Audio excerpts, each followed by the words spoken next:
Movimento circular uniforme é um tema que assusta muita galera porque é um movimento que a gente não está muito acostumado, né? A gente sempre vê movimento retilíneo, movimento oblíquo, movimento na vertical, movimento na horizontal, mas nunca a gente se habitua a esse tal de movimento circular, ok? Porque ele tem uma linguagem própria. Então a gente vai dar uma analisada aqui, como que a gente pode descrever esse movimento, ok? Imagina o seguinte, eu tenho aqui uma praça, certo? Essa praça circular aqui, e aqui uma certa pessoa está caminhando na praça. Então aqui é a origem do movimento dessa pessoa, ok? Neste determinado ponto, e essa pessoa, ela se desloca.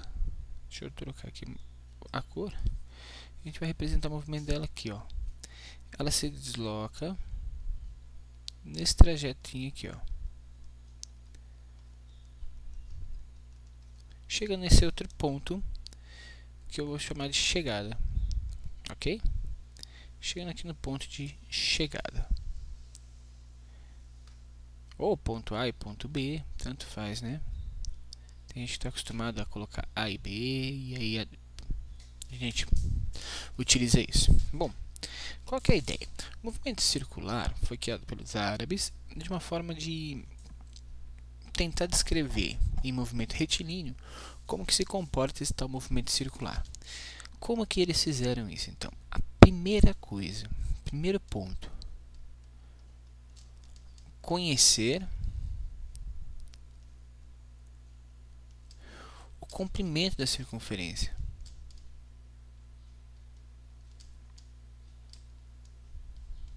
Qual que é o comprimento desse negócio aqui? Então eles pegaram essa circunferência e fizeram o seguinte com ela, ó. Vamos ver se a gente consegue estabelecer isso. Eles pegaram uma circunferência que tinha um raio padrão. Esse raio dessa circunferência era de uma unidade, ok? Pode ser um metro, um quilômetro, um centímetro, tanto faz. Uma unidade. E aí eles pegaram, cortaram um barbante aqui, um fio, e esticaram esse fio. E aí foram verificar quantos raios caberiam nesse fio. Faça isso em casa. Pega um fio, faz uma circunferência, pega um barbante, coloca no entorno de uma caneca, por exemplo, de um copo, e aí depois você estica esse fio, mede o raio desse copo e vai cortando pedaços desse raio. Você vai chegar num comprimento de circunferência que é muito interessante. Você vai chegar num comprimento de circunferência de 6,28 raios, aproximadamente. Ok, vou colocar aqui, ó, aproximadamente. O que é 6,28 raios? 6,28, a gente utiliza isso como 2 πs. E o raio a gente começa a utilizar como R, tá? Só para a gente simplificar. Então o comprimento da circunferência vai ser aproximadamente 2 π raios, ok? Ou seja, são 2 vezes o valor de π. Π é um valor estabelecido que a gente utiliza 3,14. Claro, ele não tem fim, né? Vou até colocar 3 pontinhos aqui porque ele não tem fim. O nome π, ele vem do grego, que significa pai, número divino, certo? Porque eles acreditavam que todo movimento circular, tudo que era circular era divino. Toda a natureza era circular para eles, né? O tronco de uma árvore, o próprio horizonte e aí por diante. Então eles acreditavam que a circunferência era divina, certo? Sabendo aí o comprimento da circunferência, a gente pode particionar essa circunferência em regiões, certo? Então eu vou colocar aqui, ó, particionei aqui e vou particionar aqui também, certo? Dividi ela em 4 partes aqui. Se o comprimento dela é 2 π raios, 2 π vezes o raio, como que seria outros comprimentos?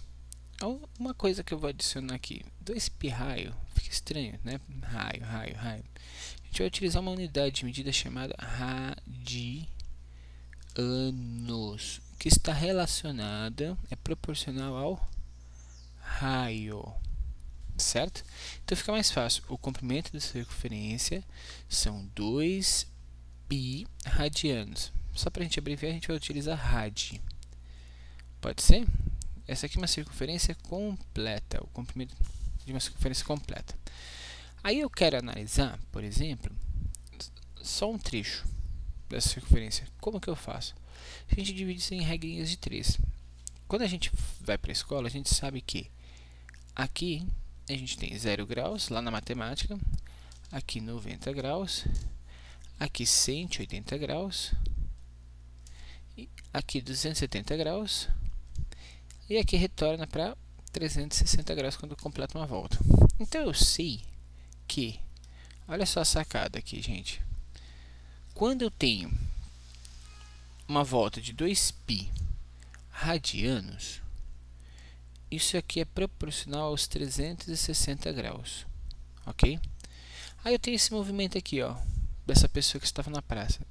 E suponhamos que eu consiga medir esse ângulo aqui, e esse ângulo dá 60 graus. 60 graus. Então eu consigo medir qual é a distância que essa pessoa percorreu em radianos. Ou seja, qual que é o trecho da circunferência que ela percorreu. O que eu faço? Regrinha de 3, né? 300... Vamos apagar aqui. Vou montar a equação aqui. Fica 360 x é igual a 60 vezes 2π radiano. Não fica preocupado em resolver o valor de π. A gente não vai resolver esse valor agora. Eu vou cortar esse zero com esse zero. Isso vai ficar 36x é igual a 6 vezes 2π radianos. 6 vezes 2 dá 12, né? Então 36x é igual a 12π radianos. Para achar o valor de x, eu vou isolar ele. Então x é igual a 12π radianos dividido por 36. 12 por 36, daí 1/3. Opa, 1/3. 1/3 de π radiano. Ok? É isso? É isso, né? Então quer dizer que 60 graus poderia ser escrito 1/3 de π, eu posso escrever assim, ó. 60 graus equivale a π sobre 3 radianos, certo?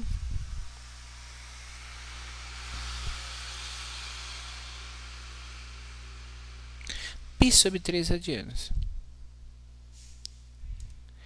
Então eu posso dizer que o deslocamento, isso a gente chama de deslocamento angular dessa pessoa foi de π sobre 3 radianos, certo? Esse é o deslocamento angular da pessoa, ok? Ok. Bom, só que aí eu fui lá e cronometrei esse percurso feito nessa praça. Eu estava lá sentado e verifiquei que essa pessoa levou um tempo aí de 2 segundos. É um trecho bem curtinho, 2 segundinhos ela percorreu essa distância, certo? Bom, se eu tenho um deslocamento e tenho um tempo, eu posso determinar uma velocidade, certo? Como que eu determino a velocidade desse cara aqui? Se eu estou falando de deslocamento angular, eu também vou falar de velocidade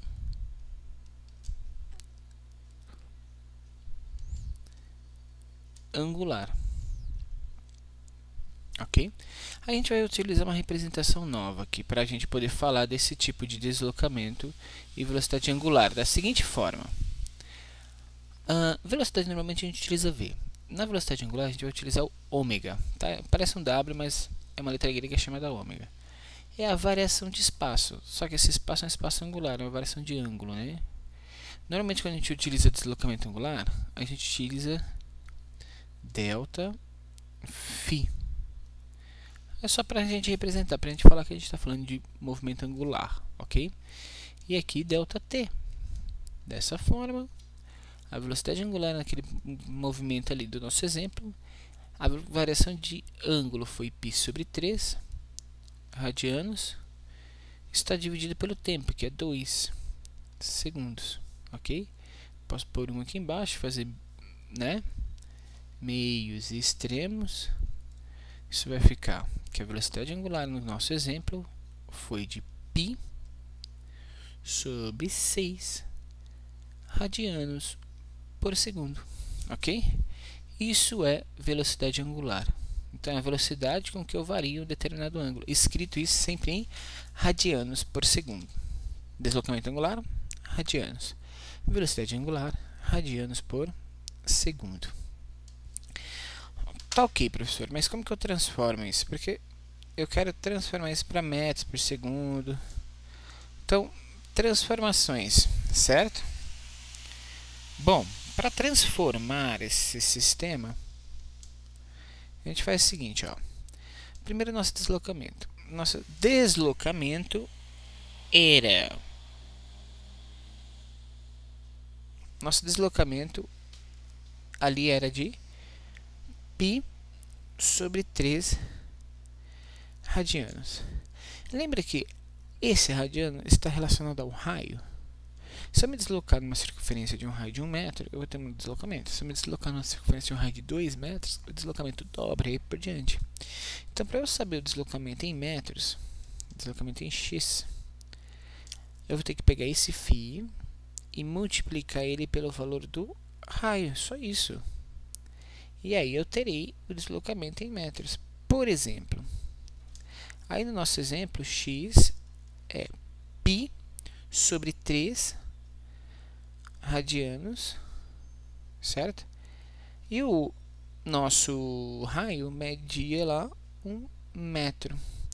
Então, eu vou ter π sobre 3 metros de deslocamento, ok? Aí eu poderia até utilizar o valor de π, né? Em alguns casos, eles, para facilitar, eles falam para você utilizar π igual a 3.